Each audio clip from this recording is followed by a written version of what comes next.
मायका महिलाओं के लिए पर्यटन स्थल। उमा आज सुबह से ही बड़ी तेजी से अपना काम निपटा रही थी। उसके पीछे की वजह भी काफी खास थी। उसको पूरे 3 साल बाद अपने मायके जाने का मौका जो मिला था। काम करते वक्त वह काफी रिलैक्स थी, क्योंकि सासू माँ ने उससे कहा था कि कुछ दिनों तक दीपा, जो कि उसकी ननद थी, नहीं आने वाली है। उसकी यह एक ननद 100 के बराबर थी। उमा शादी करके जब घर आई थी, तब दीपा को अपनी बहन की तरह प्यार करती थी, क्योंकि उसे खुद की कोई बहन नहीं थी। लेकिन कुछ ही हफ्तों में ही उसे ये पता चल गया था उसकी ननद किसी जेलर से कम नहीं है। हालांकि दीपा का ब्याह हो चुका था, लेकिन उसे अपने ससुराल वालों की किसी भी प्रकार की चिंता नहीं थी। जब जी करता था वह अपने मायके चली आती और मायके वालों पर अपना हुक्म चलाती, खासकर अपनी भाभी पर। वही डिसाइड करती थी वहां पर क्या खाना पकेगा, कोई घूमने जाएगा कि नहीं, या जाएगा तो कहां जाएगा। दीपा ही थी जो हर बार उमा को किसी ना किसी बहाने से अपने मायके जाने से रोक लेती थी। लेकिन आज का दिन कुछ अलग था, क्योंकि माँ के कहने पर दीपा के पति ने उसके मायके जाने का इंतजाम कर दिया था। ट्रेन की भी टिकट बुक थी। सारा काम खत्म करने के बाद उमा अपने पति के साथ अपना सामान लेकर घर के बाहर निकले ही थे कि सामने से दीपा आती हुई दिखाई दी। दीपा, जिसके मुंह पर बड़ी सी स्माइल और आंखों में चमक थी, वहीं दूसरी तरफ उमा की आंखों में उसको देखकर पानी आ गया था, जो बस आंसू के रूप में छलकना बाकी था। भैया, भाभी के पास आकर दीपा ने कहा, क्यों भैया, कहाँ चले अपनी पत्नी के साथ सैर सपाटा करने के लिए? अपनी बहन को भूल गए क्या? दीपक ने कहा, कहीं सैर सपाटा करने नहीं, तुम्हारी भाभी को मायके छोड़ने जा रहा हूँ। अच्छा, मैं आई और भाभी जाएगी? क्या आपकी पत्नी को मेरा आना पसंद नहीं है? दीपा ने भाई भाभी को टोंट मारते हुए कहा। मन में उदासी और आंखों में नमी लिए उमा पलटकर घर के अंदर जाने लगी, क्योंकि उसने मान लिया था कि इस बार भी दीपा की वजह से उसके मायके जाना कैंसिल हो जाएगा।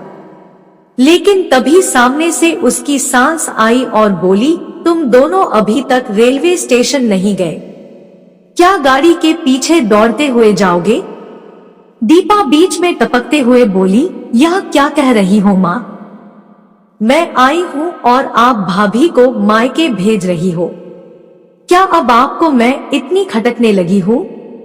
माँ ने दीपा को डांटते हुए कहा, तेरा क्या है बेटा, तेरे लिए ये मायका थोड़ी ही है।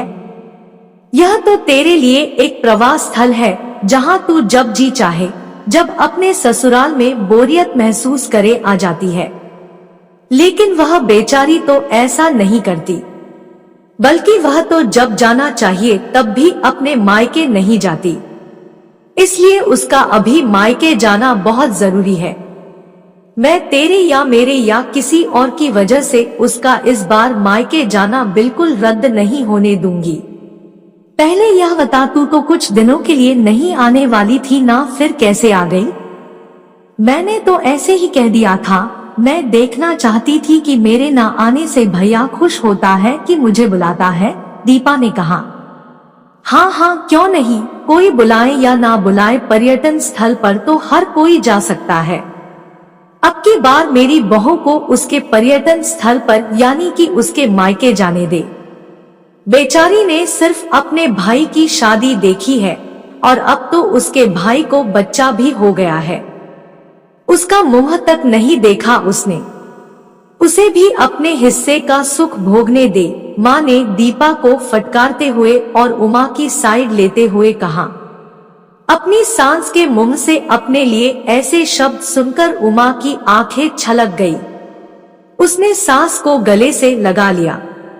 सास ने कहा, बहुत हो गया प्यार, जल्दी जाओ वरना ट्रेन छूट जाएगी। अपनी माँ का बदला हुआ रूप देखकर दीपा बहुत हैरान थी। उसे यकीन नहीं हो रहा था कि यह वही माँ है जो उसका हर कहा मानती थी और हमेशा उसका पक्ष लेती थी, चाहे बहू सही हो या गलत। वही माँ अपने मन में अपनी उस दोस्त को धन्यवाद दे रही थी जो कुछ दिनों पहले उसके घर आई थी और कुछ दिन रही थी और जाते जाते उसकी आंखें खोल गई थी। सहेली ने उन्हें बताया था कि वह अपनी बेटी का मोह छोड़ दे, वरना अपने बहू और बेटे के मन में अपनी इज्जत खो देगी। बिना सोचे समझे, बिना अच्छे बुरे का विचार किए हर फैसला सिर्फ अपनी बेटी के हिसाब से लेना सही नहीं है। रेलवे स्टेशन पर ट्रेन के डिब्बे में बैठी उमा के चेहरे पर एक बहुत प्यारी मुस्कान थी, जिसे देखकर दीपक को महसूस हुआ कि यह वह प्यारी मुस्कान है जिसे उसने 3 सालों से देखी नहीं थी। सच ही तो है, मायका महिलाओं के लिए पर्यटन स्थल ही तो होता है जहां वह अपने ससुराल की सारी चिंताएं, टेंशन भूलकर कुछ दिन आराम से रह सकती है। आप सबकी इस बारे में क्या राय है? कमेंट करके जरूर बताएं और इसी ही कहानियों के लिए वीडियो को लाइक और शेयर करें।